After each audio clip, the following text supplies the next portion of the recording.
welcome to the Deep Dive. Today we're plunging into someone who, well, feels really familiar, like that face on the $100 bill. Right. Benjamin Franklin. Exactly. But as we found digging into the sources, he's also surprisingly complex, full of contradictions, actually. Yeah, definitely not just the simple image we sometimes get. We've got quite a bit of material here, mostly drawing from Walter Isaacson's big biography. It covers pretty much his whole life, from Boston right through to his last years in Philadelphia. And our mission, really, for this deep dive is to get past the legend, the kite and the key anecdotes. Yeah, move beyond that. We want to pull out the key insights from these sources, understand who Franklin thought he was, what his big picture was for America, his values, his relationships, obviously his contributions. And those contradictions you mentioned, those are fascinating. Exactly. The material really reveals them. Right. You think, Franklin kite, glasses, maybe some wise sayings from Poor Richard. But this stuff shows you a really dynamic person. Multifaceted, specific quirks shaped by his time. And he really shaped his time, too, in ways you might not expect. Definitely. So let's unpack this. What's the first thing that really jumps out from these sources about, who Franklin was at his core? Well, it's pretty striking how he always identified himself. Even later, when he's world famous, right, he'd still call himself B. Franklin Printer. Printer. Not diplomat, not scientist. Nope. Printer first. And it wasn't just a job title, It was tied right back to his roots, what the sources called the leather-aproned class. Ah, the working artisans. Yeah, he never forgot that. Seemed much more comfortable with, people who worked with their hands or their minds rather than the elite who just inherited everything. That's really interesting that he held on to that identity so strongly. So how did that printer background, that connection to the middle class, shape his bigger vision for America? Oh, it was absolutely central. He just instinctively felt the nation's strength would come from what he called the middling people. The middle class. The huge, industrious middle class. He had this deep faith in the common person's ability, their virtue, and just as strong, this real aversion to any kind of hereditary aristocracy taking hold in America. Right. No titled lords, no inherited power. He saw that as fundamentally anti-American. And you can sort of see the roots of that independent spirit in his family history, can't you? The sources mention ancestors like Thomas Franklin, this independent spirit, early anti-popery zeal. Dangerous stuff back then. Exactly. And then his father, Josiah, coming over to America, Franklin later wrote it was mainly for religious freedom, to enjoy the exercise of their religion with freedom. But maybe not the whole story. Well, his father's brother, Benjamin the Elder, apparently saw it more as chasing economic opportunity. And sources point out Josiah wasn't actually super zealous himself, stayed pretty close with his Anglican relatives back home. So probably a mix of reasons, but definitely looking for a different life. And speaking of that Puritan background, the sources talk about something called the Puritan paradox. What's that about, and how does it connect to Franklin? Yeah, the Puritan paradox. It's this incredible link they made between, doing well financially and being virtuous. Making money equals being good. Kind of, yeah. Their thinking basically connected enterprise, making money, directly to spiritual salvation. For a Puritan, making money wasn't just okay, it wasn't greedy. It was seen as a way to glorify God by being diligent in your calling, your work. Wow. Glorifying God through profit.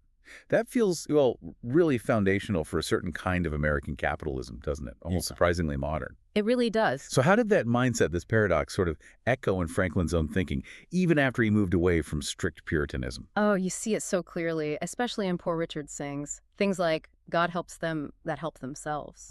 It's that same idea. Hard work, industry, financial success, it's not just practical, it's inherently good. It's like the Puritan energy got channeled into the Enlightenment. And his father, Josiah, lived that, right? Switching trades. Absolutely. He started as a dyer, but that wasn't working out in Boston. So he shrewdly switched to being a tallow chandler, making candles and soap. Essential stuff. Essential, becoming staples. And crucially, it was an uncrowded trade when he started. Very practical move. Practical, maybe not glamorous, but necessary. And that independent streak, it came through his mother's side, too. Peter Folger. Definitely. His maternal grandfather, Peter Folger, showed what's called a robust resistance to authority.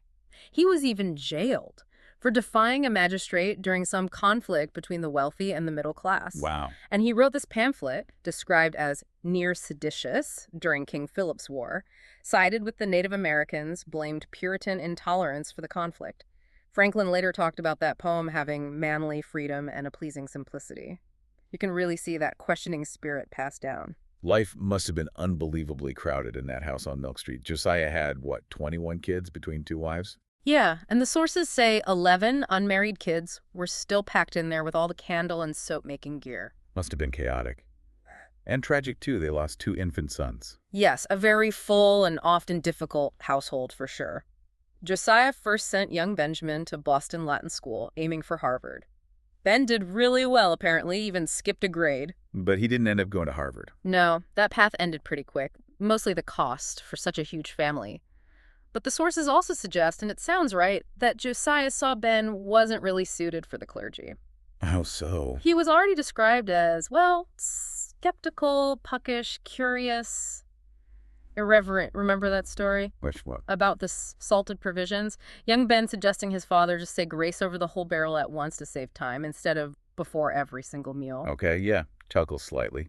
Not exactly a future clergyman's mindset. Really? And his father discouraged his writing too, didn't he? His poetry. His early poetry, yeah. Yeah. Josiah apparently told him verse makers were generally beggars. Franklin later said this probably saved him from being a very bad one. So, if not the clergy, not a poet, where did that sharp mind, that writing skill, find an outlet? Well, the printing world. Boston had the official paper, the newsletter, tied to the postmaster, kind of controlled. Right. Then his older brother, James Franklin, started the New England Courant. Much more independent, more edgy. And James's paper became this hub for debate, right? Including that big fight over smallpox inoculation. Exactly. Cotton Mather, surprisingly, was pushing for inoculation based on knowledge from Africa, but the establishment doctors were fiercely against it. It was a huge public battle playing out right there in the Courant. And it was for the Courant that young Ben, who was apprenticed to James and apparently not loving it. Right, chafing a bit under his brother. He came up with Silence Do Good. Yes. Amazing story. He disguised his handwriting, slipped these essays under the print shop door. Totally anonymous. And he loved hearing them praised. Described the exquisite pleasure of hearing James and his buddies praising the essays, having no idea it was the quiet apprentice writing them. It's incredible, really, this teenage boy writing so convincingly in the voice of this witty, slightly prim, rural widow. And he wasn't afraid to use that voice to, well, stir things up. The sources say he went after civil authorities, the link between church and state. Oh, yeah. Questioning whether hypocritical pretenders to religion were worse than the openly profane. He even called out Governor Dudley by name. Yeah.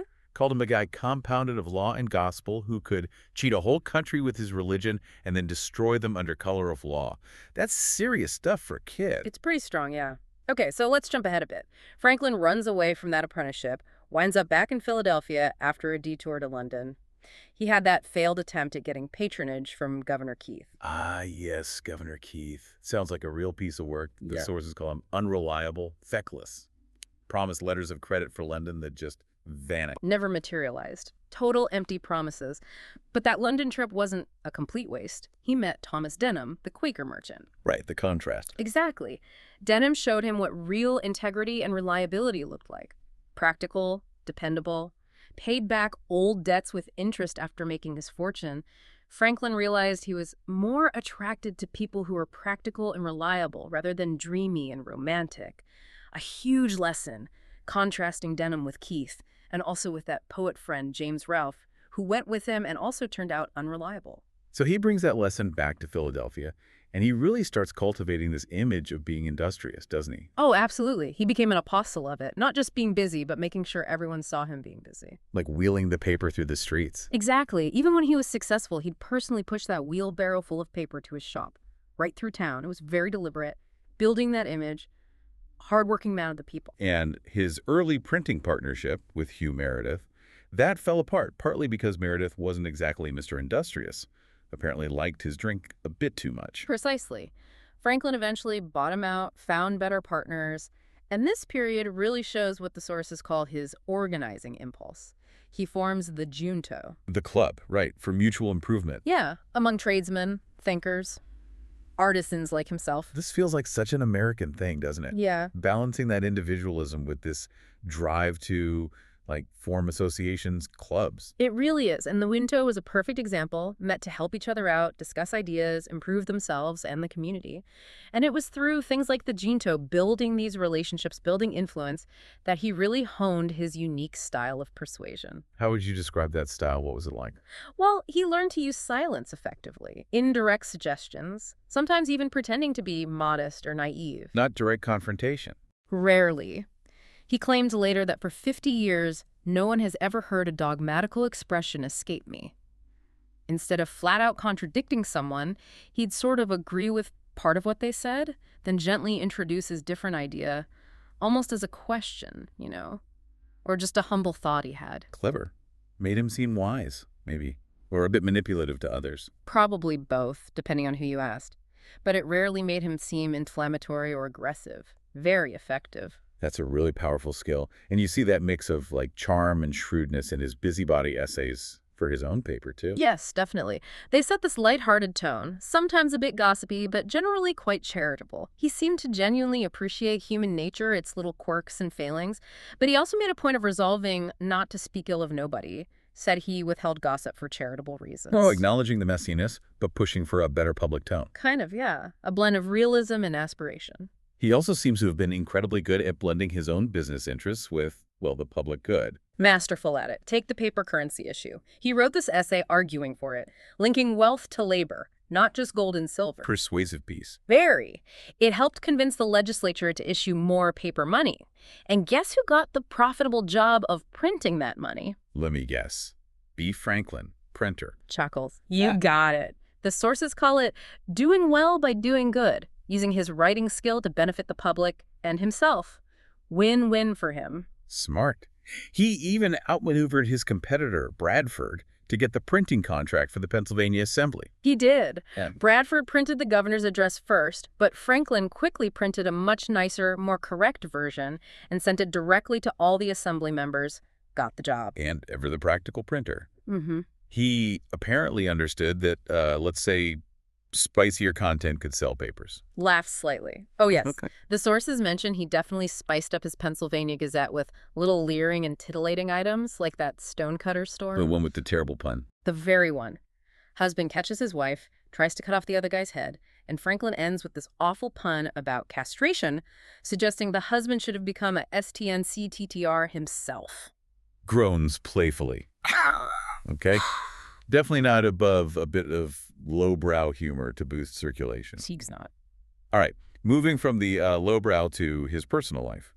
His marriage to Deborah Reed. Yes. It was a common law marriage, complicated situation because her first husband had just disappeared. So a legal second marriage was risky, potential bigamy charges and all that. But he saw her as a good partner. He described her as a good and faithful helpmate, very frugal, very practical, devoid of pretensions. He specifically noted those traits were more valuable than getting a dowry or marrying someone with social airs. Sounds like a very practical arrangement. Mutually useful, certainly. Maybe not deeply romantic, which might explain that poor Richard saying, keep your eyes wide open before marriage, half shut afterwards. And his religious beliefs are also incredibly practical, weren't they? Not very dogmatic. Very much so. He leaned towards this pragmatic deism, described as virtuous, morally fortified, and pragmatic.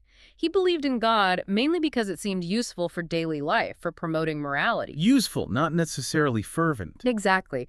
Totally devoid of sectarian dogma or, intense religious feeling. It was based on rational utility. He could appreciate the energy of Puritanism, but he stripped away the rigid doctrine, freeing up that energy for Enlightenment pursuits, like studying thunderbolts with a kite instead of arguing theology. And this practical approach sometimes led to conflict, right? Like the Hemphill affair. Yeah, that was a big one. He supported this popular preacher, Samuel Hemphill, who gave these plain moral sermons that people liked, rather than complex theological stuff. Which annoyed the establishment clergy. Big time. And Franklin, defending Hemphill, put him directly at odds with them.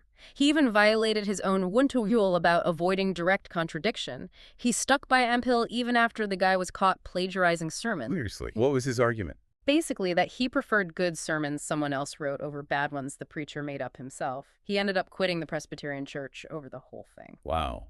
That really shows his priorities. Yeah. Morality over doctrine. Feels like such a stark contrast to the Great Awakening happening around then. George Whitefield, Jonathan Edwards, sinners in the hands of an angry God. All that intense emotional revivalism. Absolutely. Franklin's approach was much cooler, more detached, rational. And it tied into his populist side, too. He kind of enjoyed seeing the elite squirm. Apparently so. He reportedly took delight in the discomfort of the elite during Whitefield's powerful sermons. And he enjoyed poking fun at the better sort of people in his own essays, writing as Obadiah Plainman, embracing being part of the rabble. He had this real affinity for the common person's perspective. He even published that wild story, probably made up about the single mother. Yeah, the one where she's about to be whipped for having an illegitimate child, argues she deserves a statue instead for bringing kids into the world despite the shame.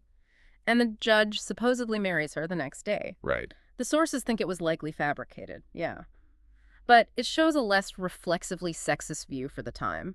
He aimed his barbs at men, too, like in the Celia Single essay, where he criticized a husband's miserly behavior. That focus on the common good, practical improvement, that directly led to his civic organizing, didn't it? The library company. Absolutely. The library company was huge. A subscription library, first of its kind, focused on practical books, improving public discourse, but also, let's be honest, a way for tradesmen like him to gain knowledge and social standing.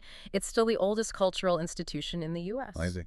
And the Union Fire Company, writing as Pennsylvanus. He did, arguing for organized firefighting. Famously used that phrase, an ounce of prevention is worth a pound of cure, though he cleverly attributed it to some wise old man in the essay. Classic Franklin. Classic Franklin. Loved the practical details. Laid out specific duties for wardens, axemen, hookmen, all about finding useful, organized solutions to immunity problems. Okay, so moving into the next phase.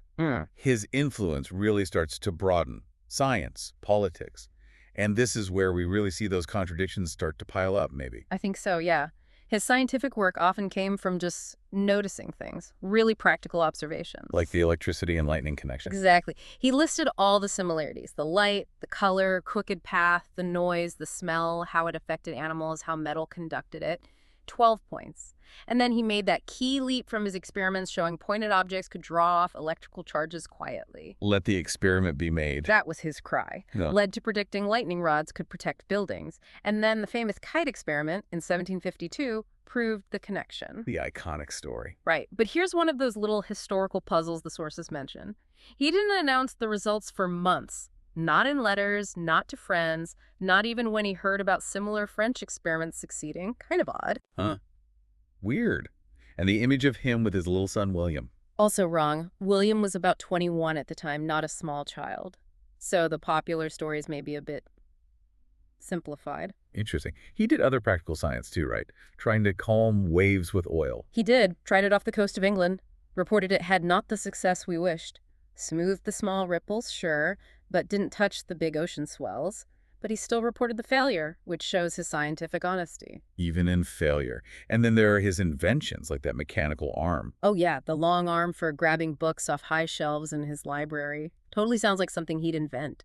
He even wrote a detailed description with drawings. A bit geeky, maybe. Definitely practical, though. That blend of practicality, science, and even humor shows up in his writing too, doesn't it? Like the art of procuring pleasant dreams. Yes. Full of practical advice, diet, exercise, fresh air. But the punchline is that none of it works without a good conscience. Ah. So even the practical stuff had a moral anchor. Seems so. And then there's the other famous essay, the one about... Slight pause, sounds amused. The mock scientific essay on farting. Yes! Written for a scientific academy. Can you believe it? He applies this incredibly serious, detailed scientific language to argue that the solution isn't holding it in, but finding a way, maybe a food additive, to make discharges of wind smell pleasant. Agreeable as perfumes, he says. Chuckles, oh my God. And he ends it with that truly awful pun about previous scientific discoveries being scarcely worth a fart hang. Laughing. Okay. You just have to admire the sheer commitment to the bit there.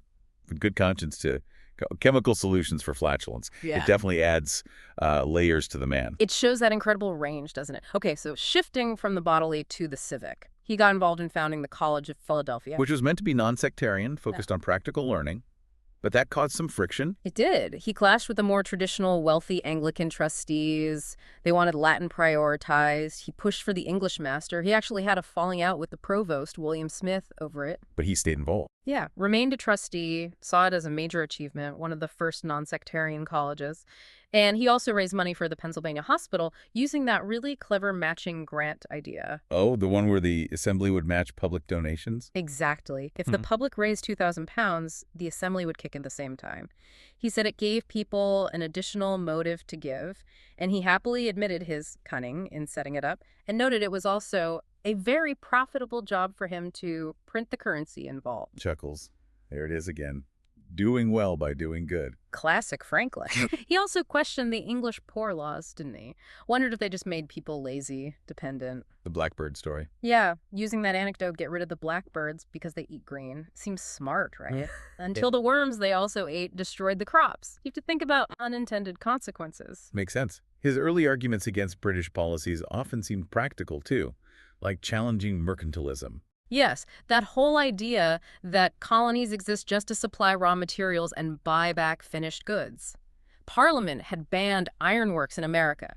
Franklin argued that stopping colonial manufacturing actually weakened the whole empire, the whole family. Like a wise and good mother wouldn't do that. It was an economic argument based on mutual benefit, not just rights talk yet. And his views on slavery. This is a big one where you see a real shift over his life. Huge evolution, definitely. Early on, he owned slaves, published ads for slave sales in his paper, standard for the time, sadly. But he also published some early anti-slavery pieces by others. So some ambivalence even then. Maybe. Later, he actively joined efforts to set up schools for black children. Deborah even enrolled their household servants in one.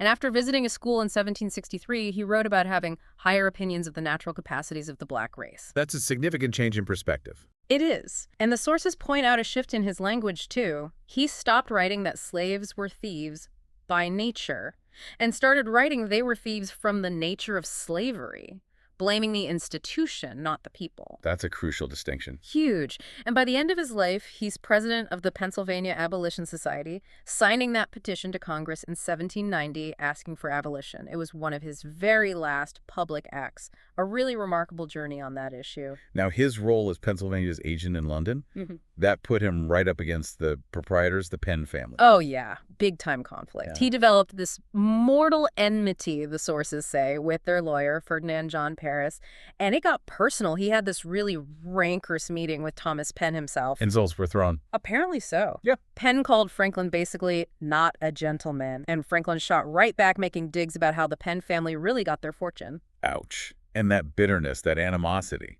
The sources suggest it might have blinded him a bit politically. It seems like it did. It fueled his push to try and make Pennsylvania a royal colony, directly under the king. He thought that would be better than being ruled by the Penns. Which seems crazy in hindsight, right, given where things were heading. Totally. The historian Edmund Morgan called it a prolonged fit of political blindness. He was so fixated on getting rid of the Penns that he completely misread the growing feeling against any royal control. He did have more success fighting to get the Penn family estates taxed, though. Yes, that was a win.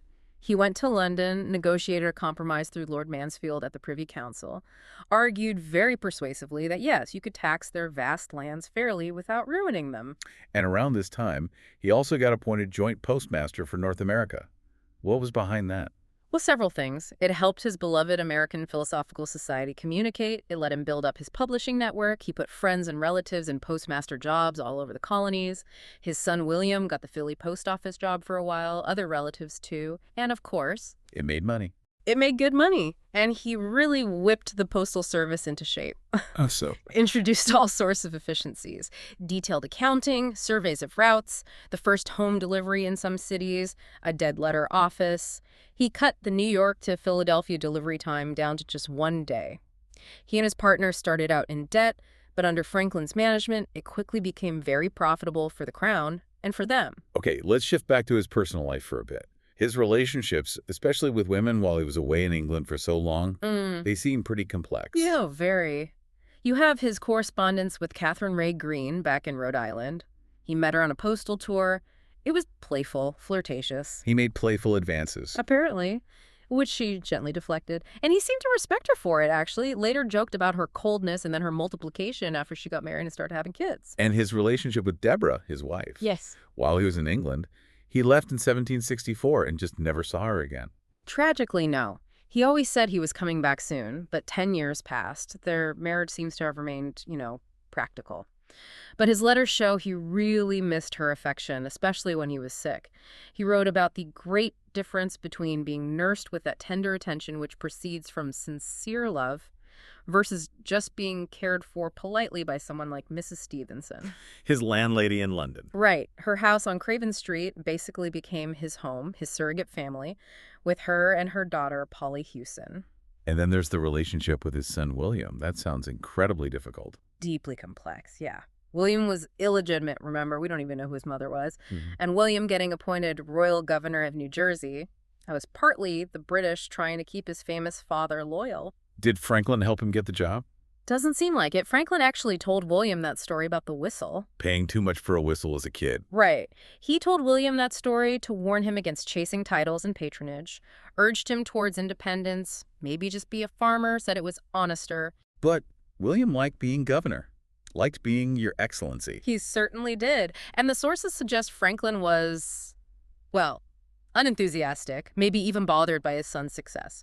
Saw William marrying an upper-class woman, taking the governorship as him becoming elitist, rejecting the Franklin middling people identity. Wow, that's rough. It gets worse. Franklin actually sailed from England the day William's appointment was announced, missed his wedding, and William, when he sailed for New Jersey, left his illegitimate son, Temple, behind in England with Franklin.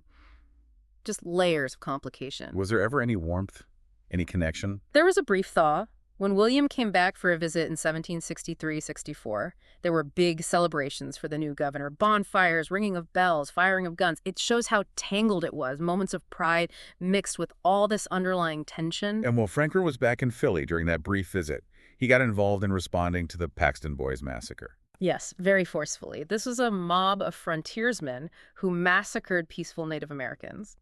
Franklin helped organize Philadelphia's defense against them, then actually wrote out and negotiated with the mob to get them to disperse. And he wrote about it. He wrote this incredibly powerful, really emotional pamphlet called A Narrative, detailed the killings with these poignant profiles of the victims, graphic descriptions, scalped and otherwise horribly mangled. The sources say it's one of the most emotional things he ever wrote. Shows his capacity for real outrage and empathy. He went back to London in late 1764, thinking it would be a short trip. Ended up staying over 10 years, never saw Deborah again. His rooms were waiting for him at Craven Street the whole time. Yeah, and during that long stay, obviously, the conflict with Britain just exploded. On the Stamp Act, Franklin's initial reaction was actually sort of moderate. How so? He thought Parliament probably did have the right to regulate trade with external taxes, but he felt internal taxes, like the stamp tax, were unwise, maybe unconstitutional without representation. He tried to be conciliatory at first. But he got caught up in it. He was even appointed stamp distributor for Pennsylvania, wasn't he? And got hung in effigy for it. He was. Huge controversy. His defense was basically, look, I thought the act was going to pass anyway. Better a friend of the colonies holds the job and maybe softens the blow than an enemy. Didn't go over well back home. Not at all. But he quickly pivoted and became a fierce opponent of the act. Started writing attacks using pseudonyms, satire, even hoaxes in newspapers and pamphlets. Attacked the Townsend duties later, too. His testimony before the House of Commons in 1766 sounds like a real turning point, though. Like a performance. It was apparently a masterclass. Calm, witty, incredibly well-informed. He just laid out exactly why the colonies would resist an internal tax, drew that crucial distinction between Parliament having the power to tax versus having the right to tax people without their consent. What did he say? Stated it clearly. No power, parliamentary or kingly, has a right to take from us our money without our consent. Huge impact. Back in America, he was hailed as the guy who got the Stamp Act repealed. And during this period, he's also thinking more seriously about some kind of colonial union. Yes. Moving beyond just protesting taxes, he started suggesting alternatives to direct representation in Parliament, which seemed impossible. Maybe delegates from each colonial assembly could form a common council or a federal legislature. Echoes of his earlier Albany plan from the 1750s. a big step towards thinking about a unified, maybe even independent American structure. And then came the Hutchinson Letters affair. That sounds like it really blew things up. Oh, it was a major turning point. He somehow got his hands on these private letters written by Thomas Hutchinson, the royal governor of Massachusetts. What did they say? Bad stuff. Hutchinson was advising London on how to basically subdue the colonies, even saying an abridgment of English liberties might be necessary in Massachusetts. An unnamed member of Parliament gave them to Franklin. And Franklin sent them back to Boston. Yes, to Thomas Cushing, the Speaker of the Massachusetts Assembly. And this is key with strict instructions not to publish them, just show them privately to a few key leaders to let them know what they were up against. But they did get published. Exactly.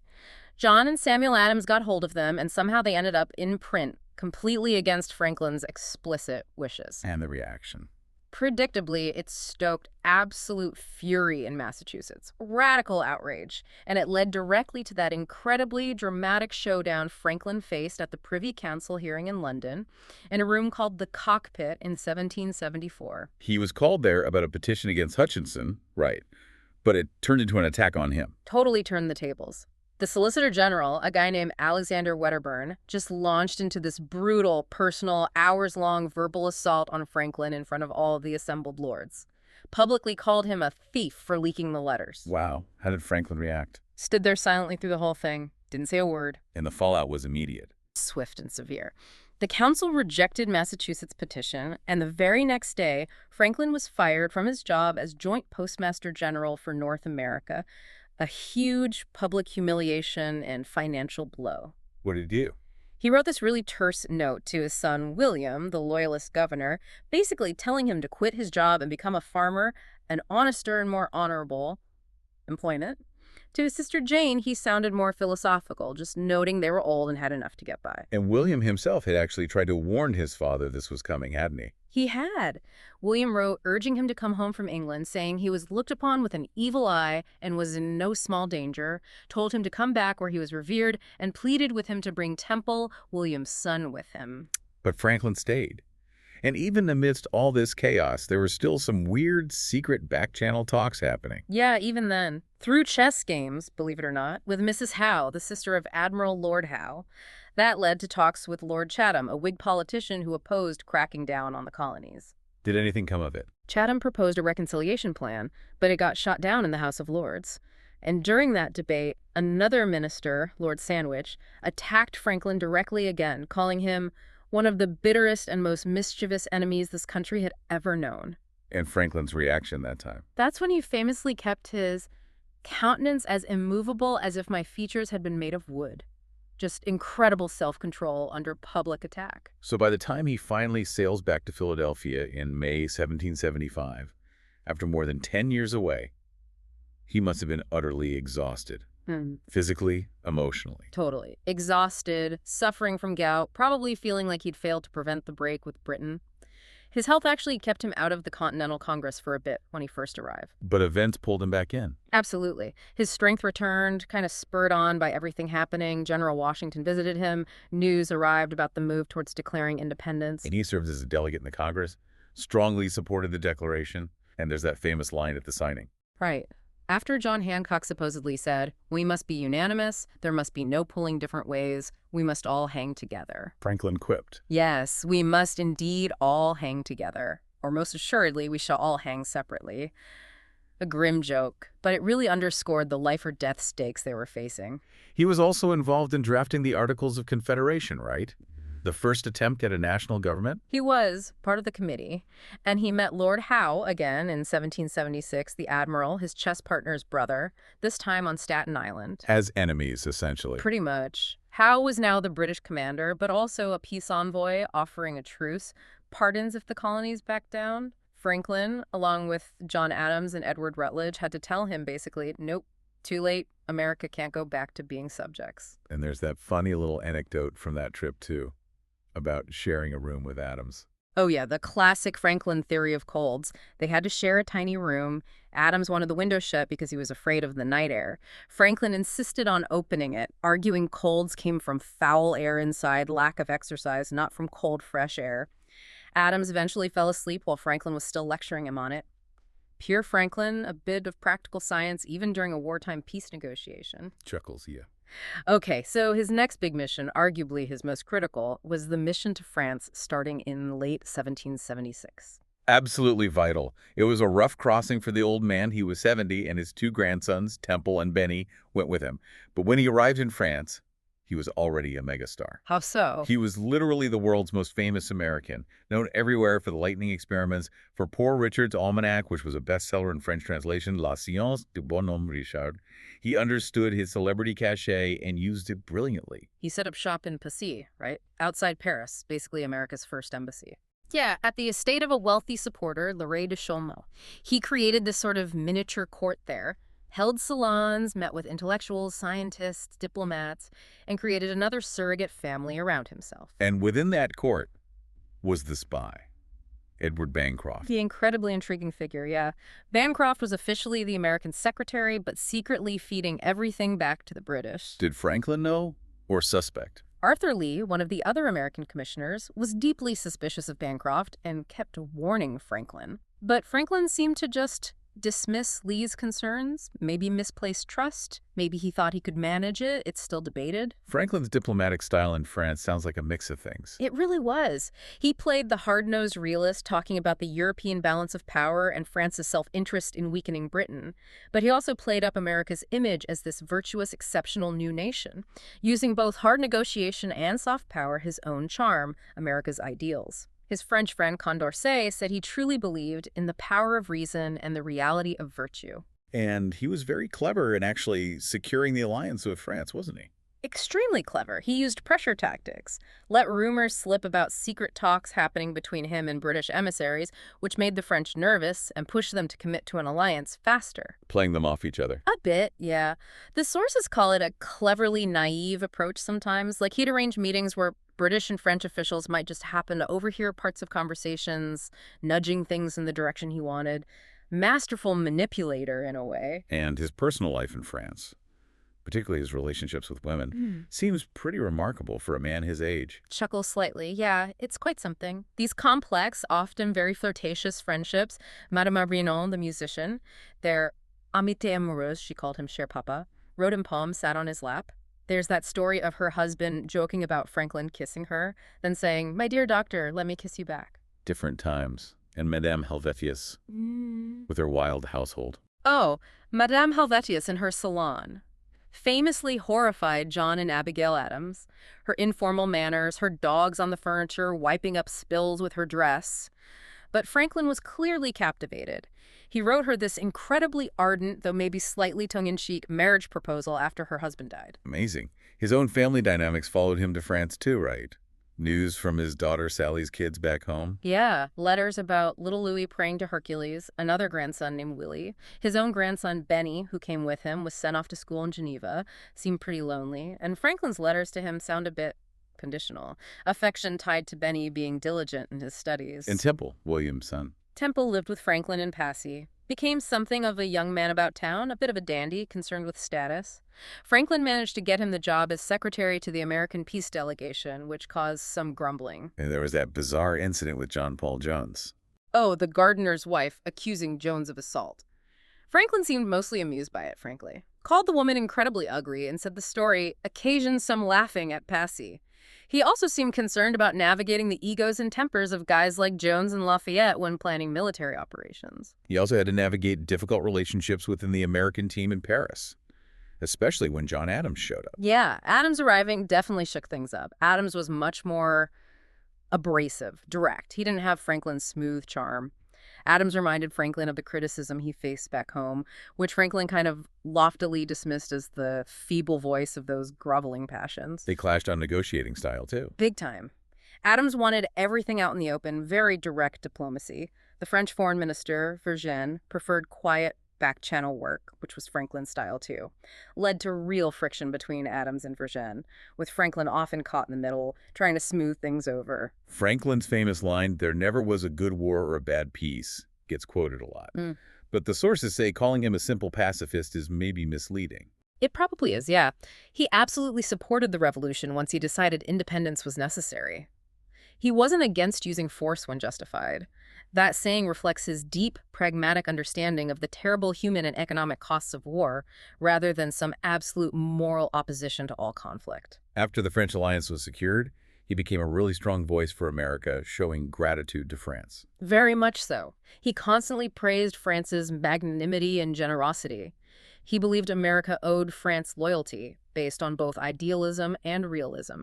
He really pushed back against Americans who cynically said France only helped out of self-interest, arguing it sounded ungrateful and was counterproductive. Then came the peace negotiations in Paris, 1782-83. Franklin was a key player. Absolutely. Appointed as one of the commissioners, he was very skilled at playing the different British negotiators off against each other. One of them, Richard Oswald, apparently flattered Franklin outrageously, told him the British government was counting on him to get them out of this mess, that maybe no man had ever had such a chance of doing so much good. Did it work? Oswald seemed quite taken with Franklin, privately agreed with him on key American demands like no compensation for loyalists, even maybe ceding Canada, though that didn't happen. And the final preliminary peace treaty with Britain, they signed it without telling the French first. Wasn't that controversial? It was a bit tricky. They had instructions from Congress to consult closely with France. Franklin had sort of gotten tacit permission from Vergennes to hold separate talks, but signing the preliminary articles without formally notifying Vergennes beforehand ruffled some feathers. Franklin then had to use all his diplomatic skill to smooth things over with the French minister afterwards. A delicate balancing act. After the war, Franklin finally heads home in 1785.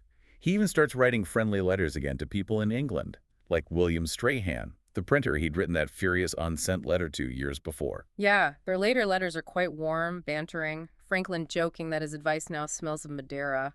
It shows his ability to move past old conflicts, at least sometimes. And even on that final voyage home, he wasn't kicking back and relaxing. Nope.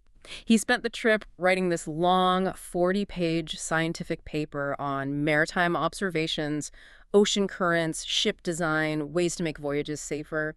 Called it emptying his nautical budget.